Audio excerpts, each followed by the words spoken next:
Саламатсыздарбы? Ошо улуттук форумдун катышуучулары. Менин атым Дүйшөнова Гүлзар. Жана турабыз жазбаптыр, Дүйшөнова деп. Биздин жарыктык коомдук фонду жаңы эле негизделген 5 жыл эле болду. Эми ал кийге рахмат суроого. Анан мен дагы бизде Алаңгөтүн району боюнча субгрант боюнча комиссия бар. Комиссиянын мүчөсүндөмүн. Анан ар дайым ушул биздин астыбыздан 17 айлык өтүп биздин астыбыздан өтөт. Ошондо мен ар дайым айтам, ошол майыптуу адамдардын бөлүмдөрүн айтып берем жана ошондой аларга сунуштайм. Баягы шарты бар, ыңгайлуу.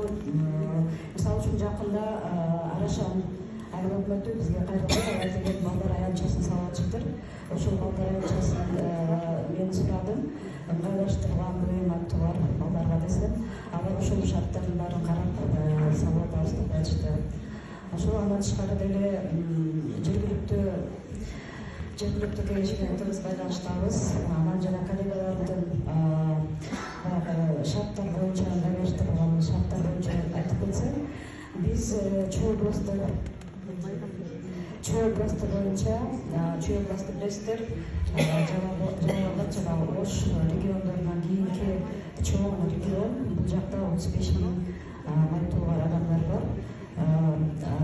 Биздин жарыктык фонду Каражыгач айылында жайгашкан. Бул Алаңгөтүн районунда болгон. Анан ал жакта дагы биз 2017 жылы шайлоо болгондо ошондо эки коомдук фонду менен биргеликте ЦИК тарабынан ошол коомдук байкоочулар пайда болгонбуз деп айтсак болот да.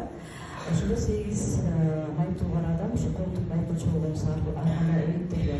Сиздер билесиздер, уюттар социалдык объекттерден жайгашкандыктан, мисалы биздин Каражыгач айылында 2 уют бар да.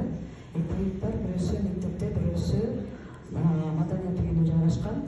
Анан ошол майыптуу адамдар коомдук байкоочу болгондон кийин, өзүм болгондон кийин ал жакта көп нерсе өзгөрдү деп айтайын атам да.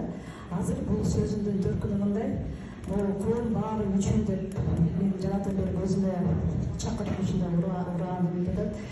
Бул мен эмне айтайын деп атам? Биз коом баары үчүн болуш үчүн биз коомдун баардык тармагында өзүбүз активдүү катышышыбыз керек. Мен ошол жакта Каражыгач айылында коомдук байкоочу болгондон бери биздин эки мектепте жана маданият үйүндө шарттар пайда болду. Биринчиден мектепте пандус пайда болду. Мен барганда рельсилер болчу. Пандус пайда болду, стандартка шайкеш келбейт, бирок ошого жакын. Кнопка вызова пайда болду. Ал жакта мисалы үчүн анча балдар окуучу эмес, азыр инклюзивдүү мектепти айтсак болот. Эмне ошону кыска айтайын дегенде, биз өзүбүз негизи ар кайсы региондон келип атабыз, ар кандай майыптуу бар адамдар. Анан кийин баардыгыбыз өзүбүз активдүү болушубуз керек. Коомдун баардык тарабына активдүү катышыбыз керек.